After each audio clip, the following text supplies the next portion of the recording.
આપનું સ્વાગત છે। સમાચારની શરૂઆત કરતા પહેલા એક નજર આજના મુખ્ય સમાચારો ઉપર। વાપીની હરિયા હોસ્પિટલ ફરી છાપરે ચડી। જૂની નોટોમાં બિલ ન સ્વીકાર્યું અને ચેક માટે ગેરેન્ટર માંગીને 2 કલાક સુધી લાશ રજડાવી। નોટબંધીના નામે ઇમોશનલ બ્લેકમેલિંગ કરતા પેટ્રોલ પંપ સંચાલકોએ 500ની નોટ પર 400નો પેટ્રોલનો કાયદો કાઢ્યો। વાપીના ગુંજનના લક્ષ્મી એપાર્ટમેન્ટમાં મહિલા બેંકમાં ગઈ અને પાછળથી તસ્કરો 1.63 લાખના મુદ્દામાલની ચોરી કરી ફરાર થયા। વાપીમાં વધુ એક દાતાએ દિલ્હીની એમ્સમાં ભરતી। કેન્દ્રીય વિદેશ મંત્રી સુષ્મા સ્વરાજને કિડની દાન કરવાની તૈયારી દર્શાવી। હવે જોઈએ સમાચારો વિગતવાર। વાપીની હરિયા હોસ્પિટલમાં મૃતકના પરિવારજનો અને હોસ્પિટલ સંચાલકો વચ્ચે 2 કલાક બિલના નાણાંને લઈ થઈ હતી રકઝક। આખરે જિલ્લા કલેક્ટરને આ અંગે જાણ કરતા મામલો ઠાળે પડ્યો હતો। દાદરા અને નગર હવેલી ખાતે રવિવારે ઈજાગ્રસ્ત હાલતમાં વાપીની હરિયા હોસ્પિટલમાં લાવ્યા બાદ મોતને ભેટેલ મૃતકની લાશ આપવા માટે વાપી હરિયા હોસ્પિટલના સંચાલકો દ્વારા બિલના પૈસામાં જૂના નાણાં ન સ્વીકારવાની સાથે પરિવારજનોએ ચેક પણ આપવાની આજીજી કરી, છતાં તેમાં પણ કોઈ ગેરંટી આપવાની માંગ કરતા મૃતકના પરિવારજનો અને હોસ્પિટલ સંચાલકો વચ્ચે સતત 2 કલાક રકઝક ચાલી। જે બાદ પરિવારજનો દ્વારા વલસાડ કલેક્ટરને ટેલિફોનિક જાણકારી આપતા આખરે પોલીસની દરમિયાનગીરી કરતા મૃતકની બોડીને પોસ્ટમોર્ટમ માટે લઈ જવામાં આવી હતી। જો કે બિલના નાણાં બાબતે તે બાદ ન તો પરિવારજનો કંઈ બોલ્યા કે ન તો હોસ્પિટલ સંચાલકો। વાપીની હરિયા હોસ્પિટલમાં અનેકવાર બિલ અને સારવાર બાબતે અનેક બૂમો ઉઠે છે, ત્યારે વધુ એક કિસ્સો પ્રકાશમાં આવ્યો છે। સેલ્વાસના મધુબન ખાતે રહેતા મોહમ્મદ અલી મહબૂબ શેખ રવિવારના રોજ બાઇક લઈ જઈ રહ્યા હતા, ત્યારે તેમણે અકસ્માત નડ્યો હતો, જેમાં થયેલી ગંભીર ઇજાઓને પગલે તેમણે સારવાર માટે થઈ વાપીની હરિયા હોસ્પિટલમાં લાવવામાં આવ્યા હતા, જ્યાં મોડી રાત્રે તેમનું અવસાન થયા બાદ મંગળવારના રોજ મૃતકની બોડીને પોસ્ટમોર્ટમ માટે લઈ જવા પૂર્વે તેમની સારવારનું અંદાજિત બિલ 88,000 જેટલું થયું હતું, જે ભરવા માટે જણાવતા મૃતકના પરિવારજનો દ્વારા સવારે 11 વાગ્યે પ્રથમ ₹500 અને 1000ની નોટ, જે દરેક હોસ્પિટલમાં લેવા માટે સરકારશ્રીનો નિયમ જાહેર કરવામાં આવ્યો હોવા છતાં પણ મૃતકના પરિવાર પાસે તે નાણાં સ્વીકારવા માટેનો ઇનકાર કરાયો હતો। વળી તે બાદ બિલના નાણાં ભરપાઈ કરવા વિના બોડી આપવા માટેનો પણ તેઓએ ઇનકાર કર્યો હતો। પરિવારજનો દ્વારા છેક મધુબન સુધીમાં એક યુવકને દોડાવીને ચેક બનાવીને બિલનું પેમેન્ટ કરવા માટેની તજવીજ હાથ ધરાઈ હતી, છતાં પણ એકાઉન્ટ પે ચેક કરવાની વાત કરી હતી। તે બાદ પણ વાપી હરિયા હોસ્પિટલના સંચાલકો દ્વારા તે ચેક ના સ્વીકારવા તેના સામે પરિવારજનોએ એવું કહેવાનું હતું કે ચેક લીધા બાદ તેના ગેરેન્ટર કોણ, જેથી રોષે ભરાયેલ લોકો અને હોસ્પિટલ સંચાલકો વચ્ચે ભારે રકઝક થઈ હતી। 2 કલાક સુધી પોલીસ પણ પોસ્ટમોર્ટમ માટેના કાગળો લઈ પરિસરમાં બેસી રહી। બાદમાં પરિવારજનો દ્વારા હોબાળો કરીને વલસાડ કલેક્ટરને જાણકારી અપાતા પોલીસની દરમિયાનગીરી થઈ। આખરે લાશનો કબજો પોલીસે લઈને પોસ્ટમોર્ટમ માટે તેને મોકલી આપી હતી।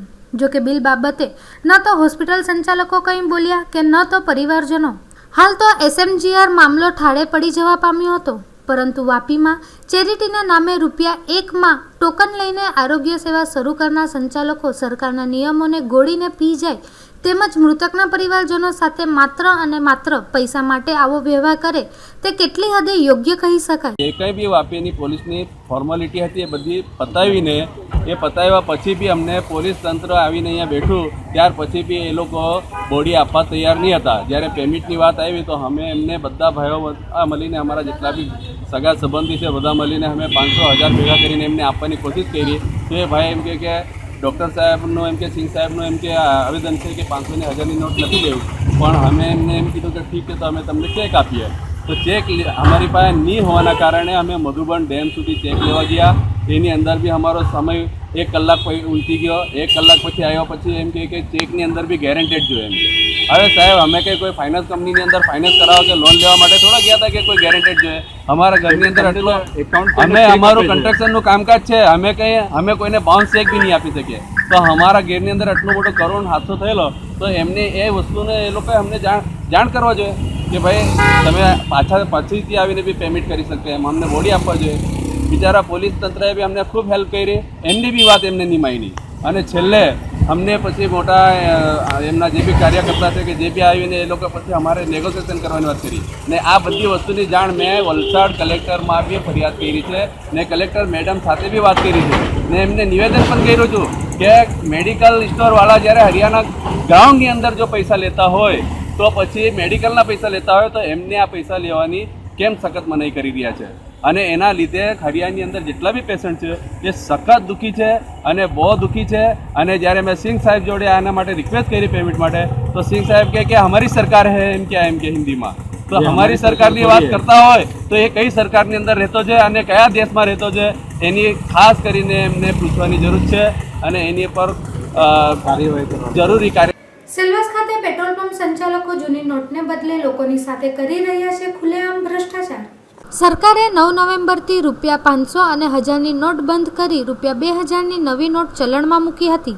પરિણામે બેંકોમાંથી મળેલ રૂપિયા 2000ની નોટના છુટ્ટાની લોકોને ભારે તકલીફ પડતા રૂપિયા 100ની નોટના એક્સચેન્જ માટે બેંકોમાં લાંબી કતારો જામી ગઈ હતી. પેટ્રોલ પંપ ઉપર પણ છુટ્ટા ન હોવાથી આ સ્થિતિ વધુ આકરી બની હતી, જે હજી પણ કાર્યરત છે. ત્યારે જૂની નોટ પેટ્રોલ પંપ ઉપર 24 નવેમ્બર સુધી સ્વીકારવાની અવધિ મળતા લોકોએ રાહતનો શ્વાસ લીધો હતો. પરંતુ હવે પેટ્રોલ પંપ ઉપર જૂની નોટ સ્વીકારવા માટે માત્ર 2 દિવસ જ બાકી રહી ગયા છે. ત્યારે સેલવાસ ખાતે રૂપિયા 500 અને 1000ની નોટ લઈ પેટ્રોલ ડીઝલ ભરાવવા આવતા ગ્રાહકો સાથે પેટ્રોલ પંપ સંચાલકો પોતાની તાનાશાહી શરૂ કરી દીધેલ છે. જે ગ્રાહકો રૂપિયા 500નું પેટ્રોલ ભરાવવા આવે છે તેઓને 400 રૂપિયાનું અને રૂપિયા 1000નું પેટ્રોલ ડીઝલ ભરાવવા આવનાર ગ્રાહકોને રૂપિયા 800નું જ પેટ્રોલ ડીઝલ ભરી આપવામાં આવે છે. આમ પેટ્રોલ પંપ સંચાલકો ગ્રાહકોની મજબૂરીનો લાભ લઈને તેઓની સાથે ખુલ્લેઆમ ભ્રષ્ટાચાર કરી રહ્યા છે. જૂની નોટની મુદત પૂરી કરવા માટે માત્ર 2 દિવસ જ બાકી રહ્યા છે, ત્યારે લોકો તેને વટાવવાનો પ્રયાસ કરી રહ્યા છે. એવામાં પંપ માલિકો તેઓની સાથે કરી રહ્યા છે તાનાશાહી. બોર્ડ એટલી છે સાહેબ, સરકારે તો જૂની નોટ લેવાની કીધેલી છે. 24 તારીખ સુધી અમે લેતા છે, પણ આવું છે કસ્ટમર પાસે છે ને પૈસાની દિક્કત છે. 100 રૂપિયા નોટો નથી આવતી, એટલે કોઈ કે 100 રૂપિયા નખાવ એટલે અમારાથી પૈસા પૂરા નથી થતા. 100 નોટ આખા દિવસ એટલે અમે શું છે એમાં 300 ની 400 રૂપિયા મિનિમમ નાખી અને 100 રૂપિયા એમને પાછા આપવામાં આવે પૈસા એમ. એટલે કસ્ટમરનું કામ ચાલી રહે ને અમારું પંપનું ચાલી રહે આખો દિવસ. વાપી ગુંજન સ્થિત શુભલક્ષ્મી એપાર્ટમેન્ટના એક ઘરમાંથી ધોળે દિવસે રૂપિયા 1,63,000ના મુદ્દામાલની ચોરી કરી ચોરો થયા હતા ફરાર. વાપીના જીઆઈડીસી પોલીસ મથકના વિસ્તારમાં આવેલા શુભલક્ષ્મી એપાર્ટમેન્ટના રૂમ નંબર 101માં રહેતા ગુરુસ્વામી જે સૈયદ પેપર મિલમાં મેનેજર તરીકે કામ કરે છે. ત્યારે બુધવારના રોજ બપોરે તેઓના ઘરે તેમની પત્ની ભવાનીબહેન બેંકના કામ અર્થે ઘરને તાળું મારીને બેંકમાં ગયા હતા. તે દરમિયાન ધોળે દિવસે ચોરોએ તેમના ઘરને નિશાન બનાવીને દરવાજાનું નકુચું તોડી ઘરમાં પ્રવેશ કર્યો હતો. પ્રવેશેલા ચોરોએ બેડરૂમમાં રાખેલ કબાટમાંથી સોનાના દાગીના, મંગળસૂત્ર અને બંગડી તેમજ રોકડ રૂપિયા 11,000 તેમજ સોનાના દાગીના કુલ મળી રૂપિયા 1,52,000ની કિંમતને મળીને કુલ મુદ્દામાલ 1,63,000 રૂપિયાને એકત્ર કરી એક જ કલાકમાં ચોરી કરીને ફરાર થઈ ગયા હતા. જોકે સમગ્ર બાબતે શુભલક્ષ્મી એપાર્ટમેન્ટના સિક્યુરિટી ગાર્ડે જણાવ્યું કે બિલ્ડિંગમાં કોઈએ પ્રવેશ કર્યો નથી, તો ચોર કઈ રીતે થઈને પ્રવેશ્યા તે બાબતે અનેક સવાલો પણ ઊભા થઈ રહ્યા છે. ઘટના બાબતે ઘર માલિકે વાપી જીઆઈડીસી પોલીસ મથકમાં ફરિયાદ નોંધાવી છે. ફરિયાદના આધારે પોલીસે ઘટના સ્થળે પહોંચી તપાસ હાથ ધરી હતી. સાથે જ વધુ તપાસ માટે એફએસએલની મદદ પણ લેવામાં આવશે. આ સોસાયટીમાં લાગેલ સીસીટીવી કેમેરાના ફૂટેજની તપાસ હાલ પોલીસે હાથ ધરી છે. આ શુભલક્ષ્મી એપાર્ટમેન્ટમાં નાયડુ પરિવાર રહે છે. એમના ત્યાં આજરોજ બપોરના 11:15થી 13 વાગ્યાના દરમિયાન કોઈ અજાણ્યા સમયે દરવાજાનો લોક તોડી અને તેમાં પ્રવેશી કબાટમાં મૂકેલા સોનાના ઘરેણા તેમજ રોકડા રૂપિયાની ચોરી કરી લઈ ગયેલ છે અને તે બાબતે તપાસ ચાલી રહી છે અને તે अंगे एफएसएल તેમજ फिंगरप्रिंटની પણ મદદ લેવામાં આવનાર છે. रहता है आज मैंने बैंक में आंध्रा बैंक जाने के लिए 11:15 इतना टाइम हुआ पक्का तो 10 मिनट्स इधर उधर होगा. वो टाइम में मैं बैंक में गई थी. फिर वापस आने के टाइम मिस्टर ऑफिस आते और मेरे को पिकअप किया. 1:10 इतना आसपास हुआ था. उस टाइम घर पे आके देखा तो दरवाज़ा खुला है. फिर मिस्टर को बोला आप दरवाज़ा खुलाएगा, तो नहीं मैं तो आया नहीं, घर पे अभी आ रहे हैं. तो अंदर जाके देखा तो शॉप के सब दरवाजा कबोर्ड सब खुला है और सोना सब लेके गए. 15 तोला का सोना था और कैश इतना मेरे को पक्का नहीं मालूम, लेकिन 11,000 ऐसा नहीं, सब 100 रुपीज़ का नोट था, 500 का ऐसा नोट नहीं है. सोना तो 15 तोला के ऊपर ऐसा छोटा छोटा चीज़ है, मैं अभी तक देखा नहीं, बराबर चेक नहीं किया, लेकिन 15 तोला मेजर मेन चेन सब गए. सिक्योरिटी वॉचमैन तो नीचे रहता है, उसको पूछा मैंने, आप जाने के बाद कोई नहीं आया ऐसा कह रहा था, लेकिन किसी का इन्फॉर्मेशन उन लोग को ज़रूर मिला हुआ है. नहीं तो इतना हमारा बिल्डिंग मेरा फ्लैट में आने का सब लोग डरते हैं, मेरे बाजू में वाला सब रहता था, वो लोग ही रहते हैं, ऐसा वो लेडी भी नहीं है आज, कल तक था, उनको कोई इन्फॉर्मेशन दिया कोई नहीं है बाजू में करके। मेरा 3 साल पहले भी मेरा चेन स्नैचर का चेन चोरी हो गया 7-8 तोला का, वो भी FIR किया था लेकिन कुछ मिला नहीं मेरे को। વાપી ખાતે વધુ એક દાતાએ કેન્દ્રીય વિદેશ મંત્રી સુષ્મા સ્વરાજને પોતાની કિડની ડોનેટ કરવાની દાખવી છે તૈયારી।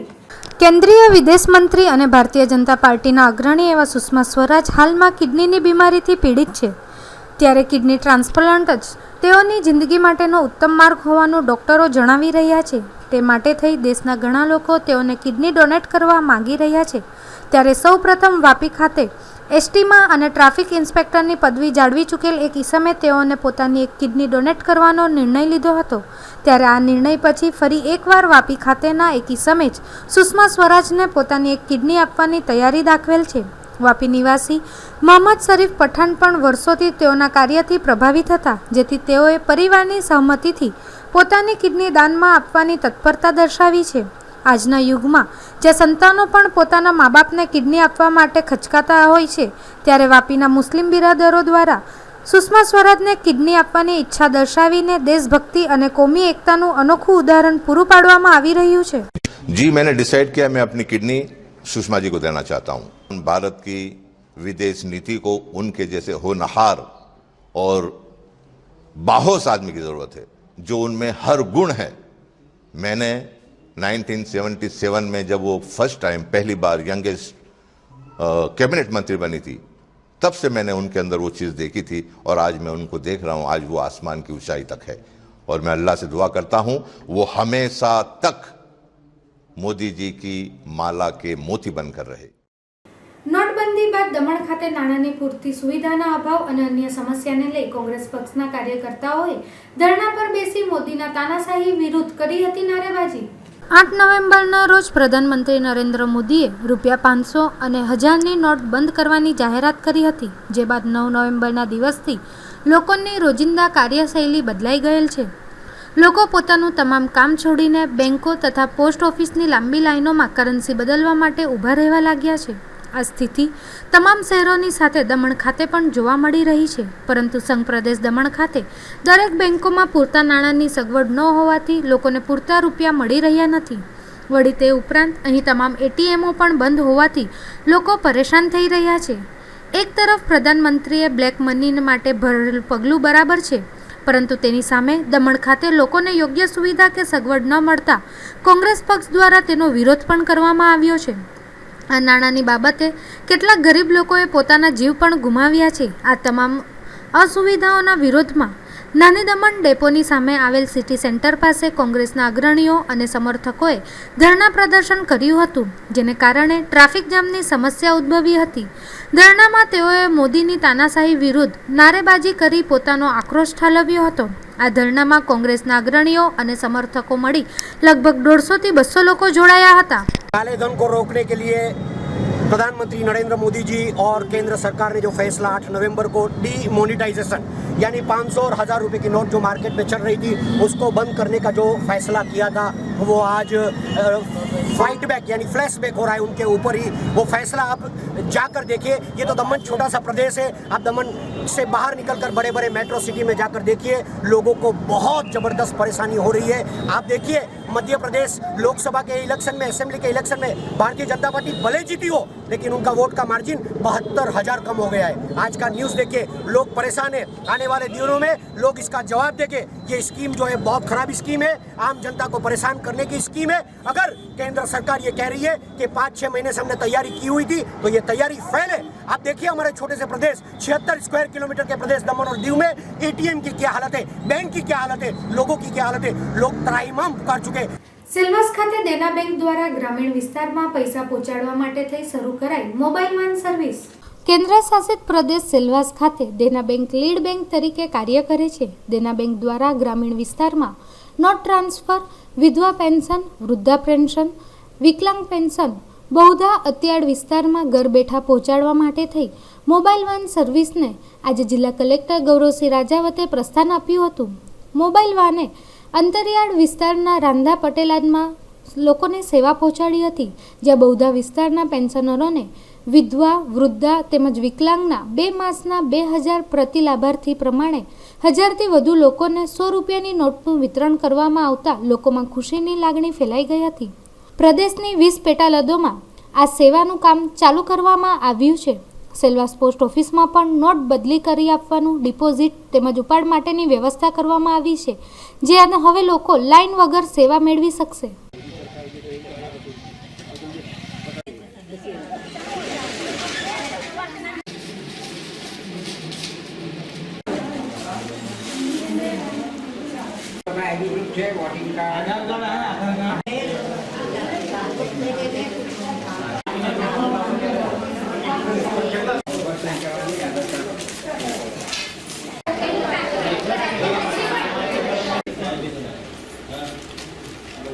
कैश विड्रॉ करने के लिए और पुराने नोट एक्सचेंज करने के लिए लाइनों में लगना पड़ रहा है. उसी के तहत उसको ध्यान में रखते हुए देना बैंक, जो हमारा लीड बैंक है यहाँ पे, उनकी तरफ से पहल की गई है. जिला प्रशासन के साथ मिलकर ये एक मोबाइल वैन चालू की गई है. इसके तहत इसमें एक माइक्रो ATM का डिवाइस दिया गया है. ये सभी गाँवों में बारी बारी से जाएगी. जहाँ पे ज़्यादा आवश्यकता होगी वहाँ पे उसको प्रायोरिटी पे भेजा भी जा सकता है. और वहाँ पे जाके जो भी हमारे आम नागरिक हैं, हमारे कॉमन जो हमारे लोग हैं, वो वहाँ से कैश विड्रॉ कर सकते हैं अपना. साथ ही साथ जो पुराने नोट है उनको एक्सचेंज कर सकते हैं और डिपॉजिट भी कर सकते हैं. तो ये एक पहल है ताकि लोगों को ज़्यादा दिक्कतें ना आए और उनको अपने घर के नज़दीकी जो ये बैंकिंग सुविधा है ये प्रदान की जा सके. ज़रूरत के हिसाब से हम कोशिश करेंगे कि इसको आगे और भी इस वैन की संख्या इसमें बढ़ाई जा सके ताकि दिक्कत कम से कम हो. अभी हम कोशिश करें कि अभी कुछ ही जल्दी 1-2 वैन तो और बढ़ जाए. हम कोशिश कर रहे हैं कि जैसे जैसे इसकी डिमांड रहेगी हम उसके हिसाब से अपना वैन बढ़ाएंगे.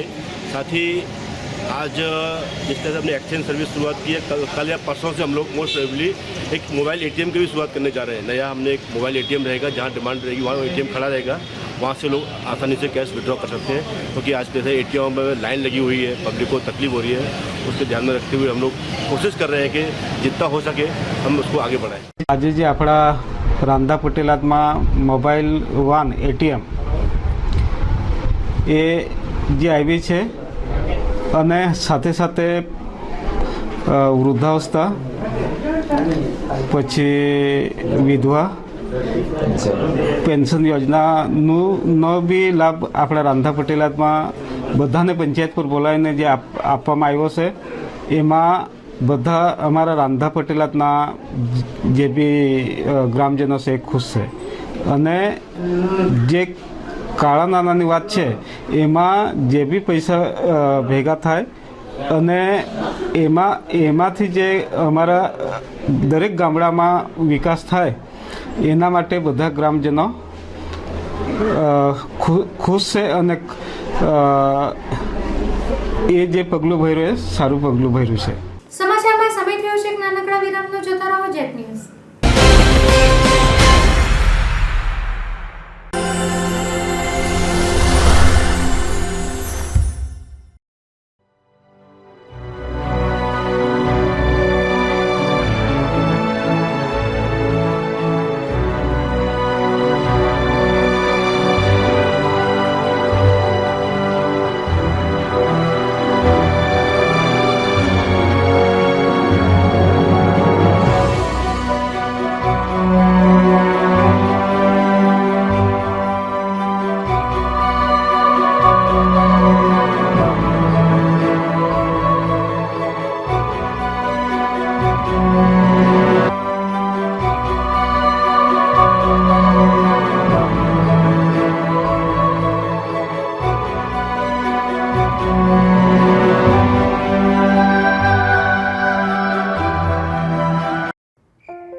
आपने अपनी टीबी की दवाई तो ली ना?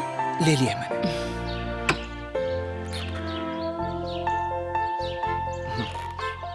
एक मिनट में. क्या हुआ?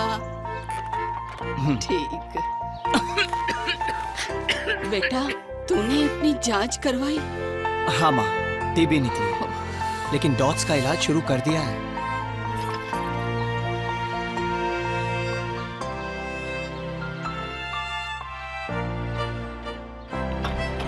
जिंदगी के हर कदम पे आप डबल सावधानी लेते हैं, तो टीबी के इलाज में भी ऐसा जरूर कीजिए। टीबी संक्रमित मरीजों को अपनी HIV की जांच जरूर करवानी चाहिए ताकि आपके टीबी के इलाज में कोई रुकावट ना आए। વિરામ બાદ આપનું સ્વાગત છે। પારડી સ્થિત ભાસ્કર ધ્રુતિ વિદ્યાલય ખાતે તસ્કરોએ ચોરીનો કર્યો નિષ્ફળ પ્રયાસ। ઠંડીની શરૂઆત થતાની સાથે જ તસ્કરો ઠંડીનો લાભ લેવા મંગળવારના વહેલી રાત્રિના 9 વાગ્યાના સુમારે 5 થી 8 જેટલા 20 થી 25 વર્ષના યુવાન તસ્કરો મોઢા ઉપર રૂમાલ બાંધીને પારડીની ભાસ્કર ધ્રુતિ વિદ્યાલય ઇંગ્લિશ મીડિયમ શાળામાં પ્રવેશ્યા હતા। પ્રથમ તસ્કરોએ શાળાના વોચમેન નયન બહાદુર પર પથ્થરમારો કરીને હુમલો કર્યો હતો, જેથી વોચમેન પોતાની રૂમમાં ડરનો માર્યો ઘૂસી ગયો હતો। શાળાની ઓફિસના ઓટલા ઉપર વોચમેનનો પુત્ર ખુરશી મૂકીને વાંચવા બેઠો હતો। તે એકદમ લાકડી અને પથ્થર લઈને ઘૂસી આવેલ તસ્કરોને જોઈને ભાગી છૂટ્યો હતો। અજાણ્યા તસ્કરો રાત્રિના 9 વાગ્યામાં જ ચોરી કરવાના પ્રયાસને લઈને ચકચાર મચી જવા પામી હતી। ઓફિસનું તાળું તોડીને તસ્કરો અંદર ઘૂસી કબાટ ટેબલના ડોર ખોલીને તપાસ કરતા તેઓએ કશું ન મળ્યું હતું। ત્યારે વોચમેન નયન બહાદુરે પોતાના મોબાઈલ પરથી શાળાના સ્ટાફ જિગ્નેશ રાણાને ફોન કરી સમગ્ર ઘટનાની જાણ કરી હતી, જેથી જિગ્નેશ રાણા અને અન્ય મિત્રોની મદદ લઈ ભાસ્કર ધ્રુતિ શાળા ખાતે તેઓ ઘસી આવ્યા હતા। તસ્કરો લોકોના ટોળાનો અવાજ સાંભળી શાળાના પાછળના ભાગેથી નાસી છૂટવામાં સફળ રહ્યા હતા। સમગ્ર ઘટના અંગે શાળાના આચાર્ય કે રામચંદ્ર તેમજ શાળાના ટ્રસ્ટી સુંદરભાઈ દોડી આવ્યા હતા અને પારડી પોલીસ મથકના PSI PH નાઈ ઘટના સ્થળે આવી પહોંચ્યા હતા। શાળાના CCTV કેમેરામાં જોતા જ 5 થી 6 જેટલા તસ્કરો દેખાઈ આવ્યા હતા અને શાળાના આચાર્ય કે રામચંદ્રએ પારડી પોલીસ મથકે જાણવાજોગ જાણ કરી હતી। तो मैं पप्पा नो अवाज सांभळ्यो जोरथी चीख सांभळी टाइम में यारी भागी गयो। पछी मैं भी गभराई गयो। पछी तथी मैं जोयुं तो 3 जणा अहींया उठा। 3 जणा ते दरवाजा पर तोड़फोड़ करता ते पासर नहीं जोई पर लोग हम तोड़फोड़ करता था। दरवाजा तोड़वानी कोशिश करता था। पेलो दरवाजा हमारा रूम नो। पछी मैं डायरेक्ट गभराईने उतरी गयो ने एक तो सामे दुकानवाळा छे त्याथी सर ने फोन कर्यो। आसपास 5 चोर लोग आए और स्कूल के अंदर इधर उधर देखा और स्कूल का ऑफिस का तोड़ा और वॉचमैन का लड़कों को पत्थर से मारा। बाद में अपना एक्स टीचर को वो लोग फ़ोन किया, जिग्नेश राणा करके, वो आके मुझे इन्फॉर्म किया, फ़ोन किया। मैं तुरंत आ गया। आके 9 बजे फ़ोन 9:15 को मेरे पास आया था। 5 चोर आए थे और म्यूजिक रूम तोड़ा, लाइब्रेरी तोड़ा, ऑफिस तोड़ा, 3 क्लास में। इसका इंटेंशन पैसा का चोरी करने के लिए आया होगा। अभी का माहौल में पैसा किधर भी नहीं मिलता है, इसके वजह से वो उसका इंटेंशन स्कूल में हो सकता है करके वो आजकल पैसा का पूरा बंद है। ये 500-1000 रुपया बंद के वजह से किधर उधर पुलिस 9:30 के आसपास आए थे। आके सब देखा CCTV में क्या हुआ, कितना चोर आया। तो 5 चोर दिखाए। अभी का निर्णय लेंगे आजकल मैनेजमेंट के साथ। अभी सुंदर भाई हमारा चेयरमैन एक ही आए थे उसके साथ अभी की डिस्कस करके अभी सब देखने का इधर अपना इधर माहौल देखे, उसके बाद क्या किया क्या नहीं किया। अभी कुछ कह नहीं बोलता है, लेकिन क्या क्या चोर हुआ करके पहले हम चेक करने का। सर आज मैं जैसे खाना खाया सर, खाना खाने के बाद लड़का यहाँ बाहर आया पढ़ने के लिए। लड़का यहाँ पढ़ रहा था। मैं जैसे मैं भी अभी बाहर निकला, दरवाजे के पास आया था। मेरे अभी वो लोग की तरफ नजर गया था। ऐसा वो लोग की तरफ नजर गया था। अभी वो लोग को देखा था, चला वो लोग के हाथ में चाकू आए थे सर। अब 4-5 जना जैसे था, मैंने बराबर देखा भी नहीं। तो इतने में अंदर घुस गया तो दरवाजा बंद कर दिया अंदर से। टाइम 9 बजे आसपास है सर। 9 बजे आसपास। तो बाद में तो वो लोग ने फटाफट दरवाजे मारने लगा लोग। तो जैसे अभी मारा तो एक पत्थर मेरे हाथ में भी लगा। तो उसके बाद मैं दरवाजा अंदर घुस गया तो दरवाजा बंद कर दिया। दरवाजा बन गया तो मैंने अभी ऐसे मतलब डर के पुलिस में फोन करता हूँ, पुलिस सर इधर आ जाइए चोर आ गया करके बोला। तो बाद में ये लोग फोन करते नहीं पुलिस में ऐसा करके ये लोग बोल रहा था। अभी मैंने अभी मेरा इसमें अभी सिंचन गया था तो वो जिग्नेश सर था मेरा फ्रेंड। तो उनको फोन किया, सर मेरे को मारने के लिए आगे गुंडा आया, रसोर आया, तो जल्दी आ जाओ करके बोला। तो वो लोग फटाफट वो लोग आया। वो लोग आने के बाद तो मैं भी तो फिर वो लोग शांत हुआ। शांत होने के बाद हमने सोचा तो वो लोग निकल गया होगा, तो मेरे को लड़का को डर लगा तो फिर पीछे का अंदर से तो सामने का दरवाजे से कड़ी लगा दिया वो लोग ने, पीछे का दरवाजे से आए हम लोग। तो इतने में तो ये लोग यहाँ पे खड़ा, इधर ही खड़ा, ये तड़फड़ करना लगा। बाद में यहाँ से सीधा भाग गया हम दोनों लड़का, तीनों लड़का। एक लड़का पहले भाग गया, देखा ऐसे भाग गया हम लोग, तो भागे बाहर गेट पे गया। बाहर गेट पे जाने के बाद फिर अभी वो जिग्नेश सर ये लोग आया। વાપી ખાતે યોજાનાર નગરપાલિકા ચૂંટણીને અનુલક્ષીને વોર્ડ નંબર 10ના ભાજપ ઉમેદવારો કરી રહ્યા છે જોરશોરથી ચૂંટણી પ્રચાર। વાપી ખાતે આગામી દિવસોમાં નગરપાલિકાની ચૂંટણી યોજાનાર છે, જેમાં પાલિકાના વિવિધ વોર્ડમાંથી વિવિધ પોલિટિકલ પાર્ટીના નેજા હેઠળ અનેક ઉમેદવારોએ ઉમેદવારી કરી છે। ત્યાં જ ઉમેદવારો દ્વારા પોતાના વોર્ડમાં હાલ ચૂંટણી પ્રચારનો દોર શરૂ થઈ ગયો છે। વાપીના ભડકમોરા સ્થિત સુલપડ વિસ્તારના વોર્ડ નંબર 10 ભાજપ પક્ષના ઉમેદવારો દ્વારા ચૂંટણી પ્રચાર કરવામાં આવી રહ્યો છે। ત્યારે ચૂંટણી પ્રચારના ભાગરૂપે તેઓ ઘરે ઘરે જઈ મતદાતાઓને રીઝવવાના પ્રયાસો હાથ ધરી રહ્યા છે। ઉમેદવારોએ જણાવ્યું હતું કે આગામી દિવસોમાં વોર્ડના તમામ રહેવાસીઓ સુધી સરકારની બધી જ સ્કીમો પહોંચાડવામાં આવશે અને સારા કામો કરીને લોકોને અનેક સુવિધાઓ આપી વોર્ડનો વિકાસ કરવામાં આવશે। ચૂંટણી પ્રચારમાં ભાજપ પક્ષથી આ વોર્ડમાં ઉમેદવારી કરનાર ઉમેદવારોની સાથે તેમના સમર્થકો પણ ખૂબ મોટી સંખ્યામાં તેઓની સાથે જોડાયા હતા। આજે અમારા ગામમાં પ્રચાર માટે અમે બધા નીકળેલા છે, ભવ્ય રેલી છે અને એના પહેલાં અમે ભારતીય જનતા પાર્ટીને વિજય બનાવેલો કામરે એનો ખૂબ ખૂબ આભાર। અને આ વખતે અમારી પેનલને મજબૂત બહુમતીથી જીતાડે અને અમે બહુ વિકાસના કામ કરેલા છે અને એના પછી બી કરતા રહીશું। એટલે ગામ લોકોને અપીલ છે અમારી કે અમારી પેનલને મજબૂત રીતે જીતાડે। અમારે હાથે કેન્ડિડેટમાં ગંગાબેન, સંગીતાબેન, દિવ્યેશભાઈ અમે ઉમેદવારી કરેલી છે અને ગામ લોકો અમને જંગી બહુમતીથી જીતાડે એ અમારે આશા છે ને વિકાસના કામ વધારે કરેલા છે ને આનાથી વધારે હજુ કામ કરીશ। આ વખતે અમે વિકાસના મુદ્દાથી નરેન્દ્ર મોદીના અમારા મુખ્યમંત્રીના આદેશના હિસાબે કનુભાઈ, ડૉક્ટર કેસી એના હિસાબે અમે પૂર્ણ બહુમતીથી આગળ વધશે। આગામી દિવસમાં એવું કે જે બધી યોજના છે ઘરે ઘરે પહોંચે ને લોકોને જાણ પડે। જે અધૂરા લોકોને અમુકને અમારા એ મુખ્યમંત્રીના જે યોજના છે તે લોકોને ખબર નહીં, તે લઈને જ અમે ચાલતા છે ને જે મોદી સાહેબના જે વિચાર છે એને હિસાબે અમે કરીશું। દમણ ખાતે કથળેલી શિક્ષણની ગુણવત્તા સુધારવા દમણ પ્રશાસકે દમણના એક ચર્ચ પરિસરમાં યોજ્યો હતો એક કાર્યક્રમ। દમણમાં મંગળવારે વિશ્વ ધરોહર દિવસ અંતર્ગત શિક્ષણ વિભાગ દ્વારા દમણના તમામ શિક્ષકોની ઉપસ્થિતિમાં દમણ ડોમિનલકર રૂઇલ ચર્ચ પરિસરમાં એક કાર્યક્રમનું આયોજન કરવામાં આવ્યું હતું, જેમાં પ્રશાસક પ્રફુલ્લ પટેલે દમણની વર્તમાન શિક્ષણની કથળેલી પરિસ્થિતિ અંગે ધ્યાન દોરતા શિક્ષણના સ્તરને આધુનિકરણ સાથે ઊંચે લઈ જવા માટેનું આહવાન કર્યું હતું। દમણ ખાતે યોજાયેલ આ કાર્યક્રમમાં આદર્શ શિક્ષણ અને આદર્શ શિક્ષકની મહત્વપૂર્ણ ભૂમિકા અંગે પ્રશાસક દ્વારા ઉપસ્થિત તમામ શિક્ષકોને વિસ્તૃત જાણકારી અપાઈ હતી। પ્રશાસકે જણાવ્યું હતું કે દમણની વર્તમાન શિક્ષણની સ્થિતિ સંતોષજનક નથી, પણ દમણના શિક્ષક જો પૂરી પ્રતિબદ્ધતા અને આત્મવિશ્વાસ સાથે વિદ્યાર્થીઓને માર્ગદર્શન આપે તથા અધ્યયન અને અધ્યાપનની આધુનિક પદ્ધતિઓથી વાકેફ કરે તો સંઘ પ્રદેશ દમણના શિક્ષણનું સ્તર સુધરી શકે છે। પ્રશાસન ભાવિ નવી પેઢીના નિર્માણમાં કોઈ જાતની કસર રાખશે નહીં। આ સાથે જ વધુમાં તેઓએ જણાવ્યું હતું કે માતાથી સારી ગુરુ કોઈ નથી, કારણ કે તે પોતાના બાળકના સર્વાંગી વિકાસ માટે સજાગ અને સતત સમર્પિત રહે છે। જેથી દમણમાં જ્યાં શિક્ષિકા બહેનો મોટી સંખ્યામાં શિક્ષણ ક્ષેત્રમાં હોય ત્યાં શિક્ષણનું સ્તર સુંદર બનતા કોઈ રોકી શકતું નથી। ફક્ત જરૂરત છે શિક્ષકો પ્રામાણિક વિચારોથી બાળકોને શિક્ષણ આપે। આ પ્રસંગે દમણના શિક્ષણ વિભાગ દ્વારા ગુજરાત અને મહારાષ્ટ્રની ઘણી સ્કૂલોમાં જે રીતે smart board, digital pen, internet વગેરે આધુનિક ટેકનોલોજી અપનાવીને સહાયતા કરવામાં આવી રહી છે, તેનું પ્રેઝન્ટેશન કરીને દમણના શિક્ષકોને જાગૃત કરવાનો પ્રયાસ કરવામાં આવ્યો હતો। આ કાર્યક્રમમાં પ્રાઇમરીના તમામ શિક્ષકો અને શિક્ષિકાઓ સહિત વિકાસ આયુક્ત, શિક્ષણ સચિવ, દમણ કલેક્ટર, ઉપશિક્ષણ સચિવ અને અનેક અધિકારીગણ પણ ઉપસ્થિત રહ્યા હતા।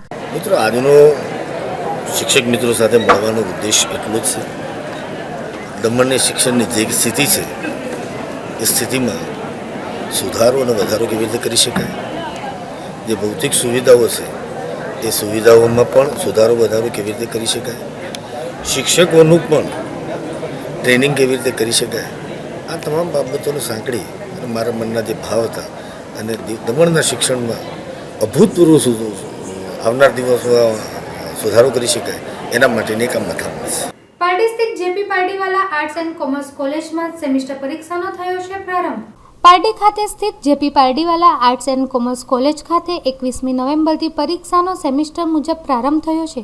કોલેજમાં આર્ટ્સ અને કોમર્સના FY થી TY સુધીના કુલ 1115 વિદ્યાર્થીઓ પરીક્ષા આપી રહ્યા છે અને MA પાર્ટ 1 અને 2ના કુલ મળીને 350 વિદ્યાર્થીઓ પરીક્ષામાં બેઠા છે. 8 જેટલા વિદ્યાર્થીઓ ગેરહાજર રહ્યા હતા. સેમિસ્ટર 1, 2 અને 5 તેમજ MAના પાર્ટ 1 અને 3 ચાલી રહ્યા છે. મંગળવારના રોજ સુરતના સ્કોડે પારડી કોલેજમાં એક વિદ્યાર્થીને કોપી કેસમાં ઝડપી પાડ્યો હતો, જેને લઈ પારડી કોલેજમાં અન્ય વિદ્યાર્થીઓને ચોરી કરવામાં ડર લાગી રહ્યો છે. એકંદરે શાંતિપૂર્ણ માહોલમાં પરીક્ષા ચાલી રહી છે. સમગ્ર પરીક્ષાનું સંચાલન કોલેજના professor KB Parmar, VK Desai, EM મિસ્ત્રી અને SD ભાવસાર સેવા બજાવી રહ્યા છે. સમગ્ર દેખરેખ કોલેજના આચાર્ય હર્ષાબેન પટેલના નેજા હેઠળ ચાલી રહી છે. પરીક્ષા 1 ડિસેમ્બર સુધી ચાલશે હોવાનું પરીક્ષાના નિરીક્ષક સુપ્રિન્ટેન્ડન્ટ KB પરમારે જણાવ્યું હતું. પરીક્ષા 21/11થી ચાલુ થઈ છે અને 1 ડિસેમ્બરે પૂરી થશે. યુનિવર્સિટીની પરીક્ષા 3 સેશનમાં ચાલુ થાય છે, 9:45 થી 11:45 અને છેલ્લું સેશન 3:15 થી 5:15નું હોય છે. કોલેજમાં લગભગ બધા વર્ગ મળીને 1400 જેટલા વિદ્યાર્થીઓ પરીક્ષા આપી રહ્યા છે. અહીંયા કોલેજમાં MAના હિસ્ટ્રી અને ગુજરાતીના સેન્ટરો પણ ચાલે છે, તેમાં પણ લગભગ 230 જેટલા વિદ્યાર્થીઓ એક્ઝામ આપે છે. સમગ્ર સંચાલનમાં હું પોતે પ્રાધ્યાપક KB પરમાર છે, મારી જોડે વર્ષાબેન દેસાઈ છે, IN મિસ્ત્રી સાહેબ છે અને SD ભાવસાર સાહેબ છે. ફેક્ટોન્ડન તરીકે સિનિયર ક્લાર્ક શ્રી વિષ્ણુભાઈ પટેલ કામગીરી બજાવે છે. વાપી નજીક UPL હાઈવે પાસેના ઓવરબ્રિજ પર ચૂનો ભરીને જતું ટ્રેલર પલટી જતા વાહન વ્યવહાર અટવાયો હતો. રાજસ્થાનના બિકાનેરથી લાઇમ ચૂનો ભરીને કોલ્હાપુરની સુગર ફેક્ટરી લઈ જતું RJ07 GC 3893 કન્ટેનરના ચાલકને ઝોકું આવી જતા વહેલી સવારે વાપી UPL કંપની સામે આવેલ ઓવરબ્રિજ ઉપર સ્ટ્રીટ લાઇટના 3 પોલ તોડી ટ્રેલર મુંબઈ તરફના ટ્રેક ઉપર પલટી જતા માર્ગની વચ્ચોવચ્ચ આડો પડી જતા હાઈવેનો વાહન વ્યવહાર ઠપ થઈ ગયો હતો. જોકે આ અકસ્માતમાં કોઈપણ પ્રકારની જાનહાનિ થઈ ન હતી. નેશનલ હાઈવે નંબર 8 નજીક ઓવરબ્રિજ પર આ રીતે કન્ટેનર પલટી થતાં GIDCની પોલીસ ટીમ અને IRBCની ટીમ ઘટના સ્થળ પર પહોંચી ગઈ હતી અને તેઓ દ્વારા કલાકો સુધી ઓવરબ્રિજ પર વાહન વ્યવહારને બંધ કરાવવામાં આવ્યો હતો. JCB દ્વારા અહીં ઓવરબ્રિજ પર પડેલ ધૂનીઓને હટાવી વાહન વ્યવહાર રાબેતા મુજબ ચાલુ કરવાની કામગીરી તેઓ દ્વારા હાથ ધરાઈ હતી.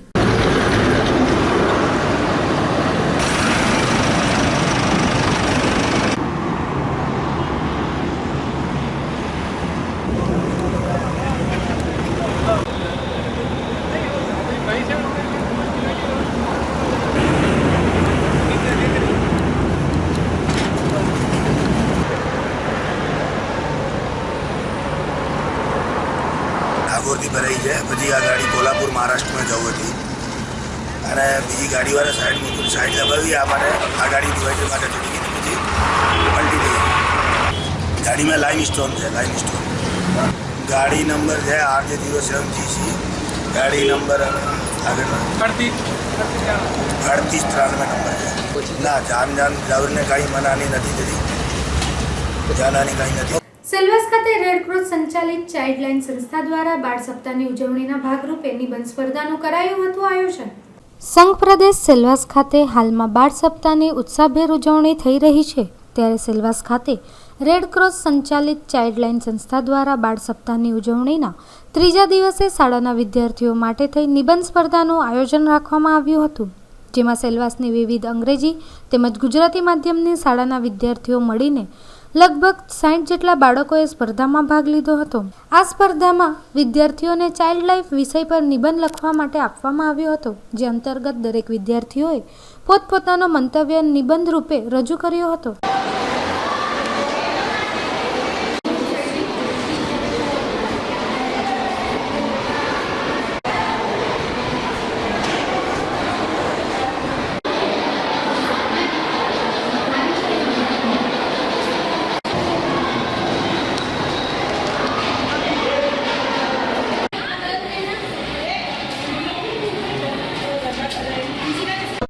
आज निबंध कंपटीशन था, ऐसे राइटिंग कंपटीशन था हिंदी मीडियम और इंग्लिश मीडियम के लिए। अभी हमारे चाइल्डलाइन वीक के तहत हम लोग रोज़ कुछ ना कुछ कर रहे हैं।